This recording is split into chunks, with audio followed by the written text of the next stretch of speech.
Hi, my name is Ellie Grace Moore, and this is my first speech, and it's my self-introductory speech. So now, show you. Hey! Go Ellie. I'm a math nerd, and there's also very many other things that I am in this world. For example, I'm from Columbus, Ohio. I'm a mathematics education major. I'm currently pursuing the career of becoming a math professor, and I'm also considering switching my career path to become an astronaut. But in addition to all the things that I am, there are also many things that I want to be or am trying to be in this world. For example, I try to be someone who has an attitude worth catching. I try to thrive in my academic career, and I try to overcome my fears. And I try to be a strong woman of faith. My interest in mathematics started at an early age, 5th grade to be precise. Along with it came a dream of becoming an astronaut. When I was in 5th grade, and really all my life, I did very well in the area of math. I did the best grades on the test, and there would even be times, I remember in elementary school, my friends would ask me, "Oh, Ellie, what did you get on this test?" And I'd be nervous because there were times when I said, "Oh, I got an A," and they were a little salty of the fact.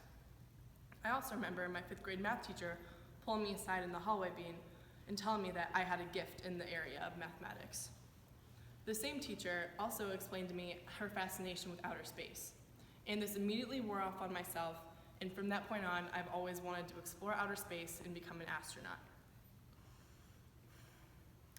Being a math education major also has its perks, but I've recently been contemplating the idea of switching to just be a math major with a physics or a computer science minor in order to pursue my dreams of becoming an astronaut or working for NASA. I do my best to succeed in the area of mathematics, but I also do my best in order to be an upbeat, courageous person and a strong woman of faith. I want to show the love of Christ and lead by example by having a good attitude. And I believe that with the love of Christ comes the right to be fearless. One of my bravest moments was summer of 2015 when I went to Cedar Point with some of my friends. I remember we were walking past the Top Thrill Dragster. And it was closed all day, and all my friends wanted to ride it, but I was terrified. I did not want to ride that ride at all. And I remember as soon as we walked by the gates to enter the ride, it opens, just my luck. And of course, all my friends stampede on over to the get in line, and my heart sank and my blood began to burn because I was terrified to get on the ride. But even though I was purely scared and mortified by this idea of riding the Top Thrill Dragster, there I was, sitting front row of the coaster, waiting to take off over 150 miles an hour. Yay me. Even though I was scared, I did it anyway, and I think that's a good example of the true definition of being courageous. I also try to be my best I can be and have a positive and upbeat attitude and have an infectious smile. A specific example of this is our church when we do Serve the City. This can be a particularly grueling process for some, but I try to be positive and keep a smile on my face and try to keep my team in a good way so we are able to perform the best we can. I also try to be a positive role model and hope that others will mimic this attitude and then spread it on to others. I am, and I try to be many things.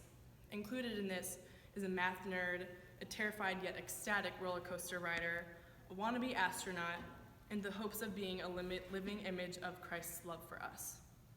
As I continue down the path of mathematics, courageousness, and strengthening my faith, I know that the Lord will sculpt me into who He wants me to be. Regardless of what His plans are for me, I know that my future is going to be out of this world. I just hope that it somehow involves being an astronaut. Thank you. Okay. Now you show you guys again. Hey, must be the money. Okay, stop. Hey. Thanks.